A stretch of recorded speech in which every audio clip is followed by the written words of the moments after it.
1, 2, 1, 2. On est là.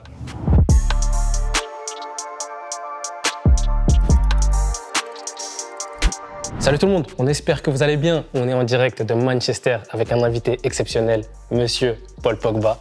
Comment tu vas, frérot? Ça va très bien. Ça va? Toi? Bon, ouais, ça va, hein, tranquille. Donc je vais t'expliquer l'interview, comment elle va se passer. Je l'explique en même temps au public, c'est une interview en 6 images. 6 images parce que Paul Pogba numéro 6, t'as capté. Et du coup, c'est des images qui renvoient au documentaire, donc le Pogmentary, comme tu l'as appelé, que tu as préparé avec Amazon Prime Video et qui sortira prochainement. C'est carré. Nickel. Je commence avec la première image. Est-ce que tu les reconnais? Yes, sir. Ça te dit bien sûr. Ça te dit quelque chose? La section d'assaut. La base. Voilà, je te montre cette image parce que tu en parles très rapidement dans le docu. Dès le premier épisode, tu dis que voilà, toi, tu écouté la section d'assaut plus jeune et que même le jour où tu prends l'avion, au moment de partir à Manchester, c'est désolé que tu écoutes, c'est J'ai pas les loves que tu es en train d'écouter. Et la question que moi, que je me pose, c'est est-ce que, tu sais, dans le morceau, il dit « Papa, maman, les gars, désolé ». Est-ce que toi, en quittant ta famille, en quittant tes parents, etc., tu as eu cette impression d'être désolé de quelque chose? Non, pas du tout. En fait, la musique, je l'ai prise un peu comme voilà, un boost. Tu vois, j'étais pas solo. On passe tous dans des étapes dans notre vie. C'était mon étape à moi, mon épreuve. Et j'allais tout seul. J'étais là tout seul, j'écoutais la musique. Et en fait, c'était ma force. Ouais. Ok. J'étais pas tout seul, en fait. Je sais que la famille, ils sont derrière moi, les amis ils sont derrière moi. En fait, cette musique, ça m'a boosté, en fait. J'aimais vraiment en fait, les mots, les paroles de cette musique. Voilà, tu te dis, ah, mon gars, ça c'est mon épreuve à moi, comme chacun d'eux ont eu son épreuve avec la famille, les amis, ce qui se passe dans le quartier. Et voilà, moi, c'est sortir voilà, du quartier pour faire une carrière de footballeur. Ok, donc c'est ça qui t'accompagnait, toi, dans cette solitude, puisque tu parles de solitude, tu te retrouves au milieu d'un univers que tu connais pas vraiment. Donc c'était plus pour t'accompagner dans cette épreuve-là. Exactement. Ok, juste petite question rap, il y a la section d'assaut qui s'est reformée pour un album. Est-ce que ça te parle ou ça y est, c'était la période d'avant? Ah non, je vais toujours écouter. Tu vas toujours écouter? Je vais écouter, ça serait, ouais, j'aimerais bien voir un peu ce que ça donne les nouveautés. Ouais, bien sûr. Ok, parfait. On enchaîne sur la deuxième image. Donc, le terrain de foot, Paul Pogba à Roissy-en-Brie. Au-delà du fait que, comme tu le dis toi dans le documentaire, c'est une transmission pour les jeunes. Tu le fais pour les générations futures. Pour un jeune qui est issu voilà, de banlieue, la vie elle n'était pas facile, tu vois, t'en parles, ton frère il en parle. Ça représente quoi d'avoir un terrain de foot maintenant à son nom? Ouais, c'est franchement encore une fierté. Tu t'imagines pas avoir un... Tu dis peut-être, quand tu vas réussir, ouais, je veux faire ça pour donner de la force au quartier, pour représenter un peu. Et moi, en gros, je l'ai fait. Et je l'ai fait avec Adidas en plus. C'est un terrain de bonne qualité. C'est pas du bitume où tu tombes, tu peux te faire mal. Donc c'était vraiment un kiff. Vraiment un kiff. J'étais trop content en fait. Ok, parfait. Toi, aujourd'hui, ta vie, elle tourne autour du football. Il y a ce truc aussi de vouloir transmettre aux générations futures. Mais il y a quelque chose aussi qu'on voit dans ce documentaire, c'est que parfois, de ton plein gré, tu sors dehors le soir pour aider les démunis, les plus démunis, tu vois, en donnant des repas, etc. Pourquoi c'est important pour toi de rester proche de cette réalité-là? Entre parenthèses, en plus, c'était pas prévu, ça en fait, parce que j'aime bien faire ces choses-là, mais j'aime pas le montrer. Donc ça veut dire que ça a été fait. C'est que ça devait passer comme ça.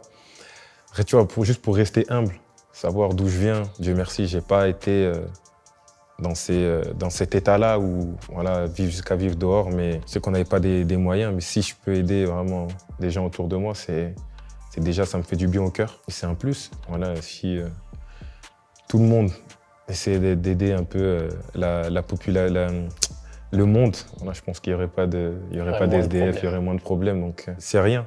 Pour moi, c'est vraiment rien. Donner 1 000 à des personnes qui sont dans le besoin, c'est rien pour moi, mais c'est énorme pour eux, quoi. On enchaîne sur la troisième image. Paul Pogba, Coupe du Monde 2018, le trophée. Comment on appréhende une compétition, comment on prépare une compétition comme celle-ci en 2018 quand on sort d'un échec qui peut être traumatisant, entre guillemets, qui est l'Euro 2016, finale, défaite, où on voit que toi, déjà, tu prends le leadership en 2016. En 2018, comment est-ce que tu parles à tes gars? Parce que même si tu n'as pas le brassard, tu as tout le rôle d'un capitaine aussi dans le vestiaire. Qu'est-ce que tu leur dis avant d'entrer en compétition? Déjà, avant la Coupe du Monde, je sais que j'étais avec Blaise, j'étais avec Hugo, j'étais avec Olivier. Blaise, il est venu me parler, même déjà depuis mes premières sélections. Blaise, il a toujours été là avec tonton Pat, bien sûr. Et Blaise, il est venu me dire, lâche-toi. Toi, tu peux, t'es écouté. En plus, ton âge, t'es entre les jeunes et les anciens, donc tu peux parler, tu vas être écouté. Les gens, ils te respectent. Et donc c'est là, en fait, qui m'a... En fait, je me suis libéré. Okay. Là, je me suis lâché, j'ai commencé à parler. J'ai vu qu'en fait, j'ai eu une bonne réaction. Il y a eu une bonne réaction envers le groupe. Je me suis senti écouté. Et ils ont vu qu'en fait, il y a de la détermination. Et ce que je disais, c'était concret et ça avait du sens. Le staff, les joueurs, ils ont tous suivi ça. Et ils m'ont donné ce rôle aussi, peut-être que j'avais pas auparavant. Donc voilà, je voulais juste commencer parce que c'était un déclic quand même. Okay. Et après ça, tout est venu tout seul. Toutes les planètes se sont alignées. Jusqu'au titre. Jusqu'au titre, franchement. Après, c'est pas tout seul. Donc c'est vraiment un groupe, un staff, ou une ambiance qui était énorme. Tout le monde pouvait, sur un exemple, Adil Rami, pouvait dire il y a des joueurs qui étaient plus forts que lui, mais ce que lui il a apporté dans cette équipe, c'était au-delà des qualités footballistiques qu'il pouvait apporter sur le terrain. Mais en dehors du terrain, juste sa manière d'être, parler aux gens. Lui, c'est aussi une personne qui m'a poussé à parler, qui m'a soutenu aussi dans mes paroles et tout. Voilà, si on a gagné aussi, c'est grâce à ces mecs-là. Voilà, la question qui suit, c'est au-delà de cette victoire, quel souvenir tu gardes? Là, je pense que tu l'as un peu abordé avec cette histoire d'ambiance. Et même nous, d'un point de vue extérieur, ce qu'on voyait, c'était une équipe de foot qui était un peu en colonie, qui s'amusait, qui avait des matchs importants et qui après allait les gagner, tu vois. C'était le cas. C'était le cas. C'était le cas, en fait. C'était... Vraiment, on a pris vraiment du plaisir. Comme quand on était en jeune, on allait au tournoi de foot, quoi, en fait. On était là, on rigolait, on prenait du plaisir. Et dès qu'il y avait les matchs, en fait, on était en mode guerrier. Parfait.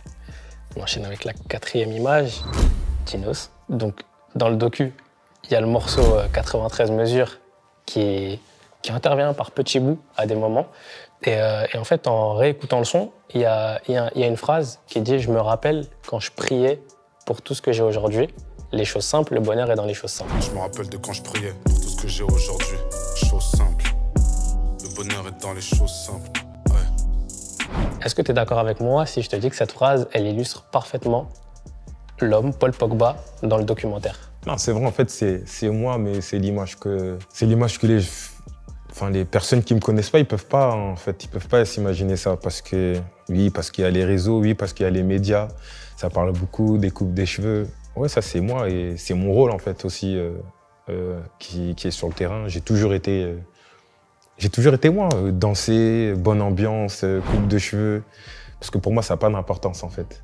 C'est le football. Voilà, c'est le football et voilà, je joue au foot, je prends du plaisir. C'est du spectacle le foot pour moi. C'est comme ça que j'ai commencé à jouer. En plus, on le voit que, excuse-moi de te couper, mais on le voit que tu as aussi cette mentalité américaine par moment, tu vois, où t'es un showman, tu vois, et c'est même ta femme qui en parle à un moment, qui dit voilà, lui c'est un showman. Et c'est aussi peut-être l'incompréhension que le public français a par moment, tu vois. Non, c'est vrai. Donc, tu sais, surtout en France, on va dire en Europe, mais surtout en France, on a cette pudeur. On ne doit pas dire que, entre guillemets, que oh, j'ai fait un bon match ou oh, que t'es fort, oh, je l'ai dribblé.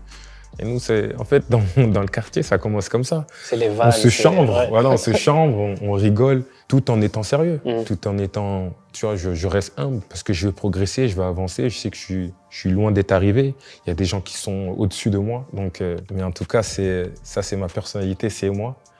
Et les gens, de toute façon, même quand les gens parlent, j'ai pas changé. J'arrive pas à changer parce que je peux pas être quelqu'un d'autre qui n'est pas moi. Justement, ma question d'après, c'est est-ce que c'est dur de rester quelqu'un de simple? Et là, je parle vraiment à votre niveau, à vous, les joueurs de foot, tu vois. Et du coup, toi, personnellement, on ne te connaît pas qu'en France, on ne te connaît pas qu'à United, on te connaît dans le monde entier. Franchement, la vérité, ouais, c'est dur. Pour certains, c'est même t'es pas simple, en fait. Tu peux pas être simple. Je veux, hein, des fois, je le fais. J'ai envie d'aller, je dis, vas-y, je vais aller au supermarché. Je peux le faire, mais ça va être des photos, donc ça sera jamais simple. Je vais jamais prendre, allez, je vais prendre du lait, je vais prendre un yaourt ici, sans qu'on me demande rien du tout, sans qu'on me regarde. Tu vois, donc c'est ma vie, en fait. C'est ma vie et ça, je peux pas le changer. Ces choses-là, en fait, tu peux plus le faire. Tu regrettes ça, de ne plus pouvoir le faire? Non. Je regrette rien. Franchement, je regrette rien. Tu peux pas avoir tout ce que j'ai aujourd'hui avec tous les rêves que j'avais sans ça en fait. Donc tout, c'est un paquet. Ça tout va ensemble. Ouais. En fait, c'est les petits inconvénients que tu es obligé de prendre. Exactement. Comme aussi le peu de temps des fois avec ma famille, avec mes enfants. Tout ça, ça va avec. J'enchaîne avec l'avant-dernière image. Donc toi, à la Juventus. Juste la pause. Mais c'est toujours. La gestu. La question que j'ai envie de te poser, c'est, tu sais, à la Juventus, c'était Paul Pogba dans toute sa splendeur, son meilleur football. C'est quoi les ingrédients qui ont fait qu'il y a eu une explosion comme ça à la Juventus?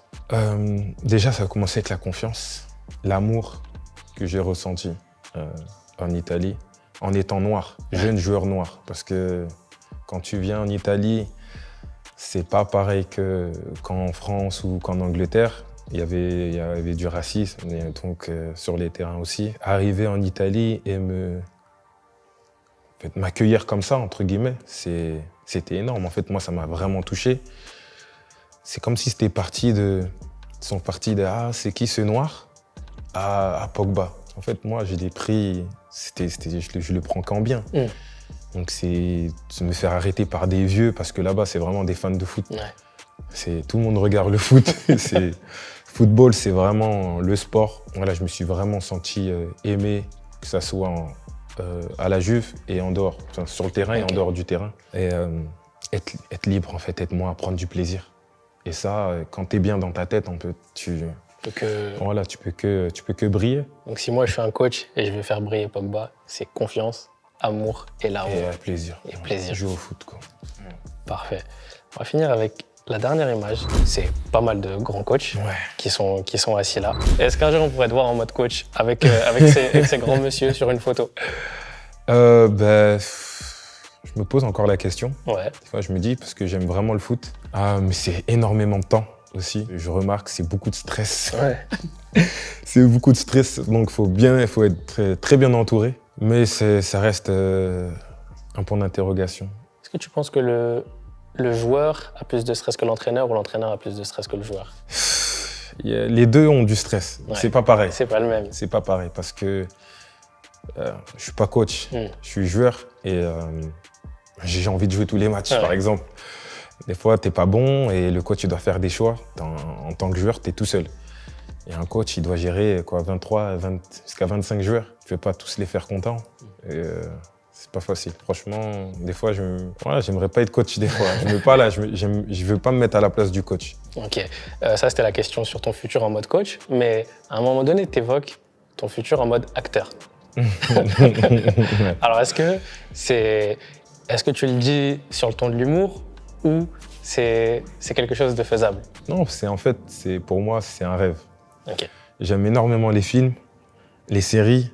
Je suis assez à l'aise devant les caméras, de ce qu'on m'a dit. Donc, ce serait vraiment un kiff de continuer comme ça et de faire un film, ouais. Ok, parfait. Bah, écoute, Paul, on a fait les 6 images. Merci beaucoup d'avoir joué le jeu. On te souhaite le meilleur, bien évidemment, pour la suite de ta carrière. Et les épisodes, du coup, seront retrouvés très prochainement sur Amazon Prime Video. Et voilà, si tu as un dernier petit mot à la caméra. Un grand merci. On se retrouve très bientôt. Regardez le doc, prenez du plaisir. Surtout, soyez libres et bouscapez ensemble. Merci beaucoup. Merci bien.